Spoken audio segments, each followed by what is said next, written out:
যুগান্তর ধরে অমর হয়ে রয়।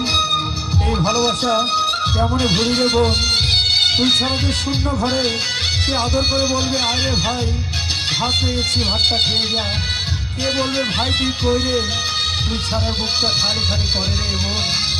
এই বিদায় বেড়ায় খুব কষ্টে হৃদয় ফেটে যায়, তবু বিদায় দিতে হয়, তবু বোনকে হাসি মুখে বিদায় দিতে হয়, এটি দিদির বিধান।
সুখে থাকিস স্বামীর ঘরে, সেই শ্বশুর শাশুড়ি ননদিনী নিয়ে আমাদের ভাইটিকে যাচ্ছি রে ভুলে, এই ভাইটা তোকে বড় ভালোবাসি রে।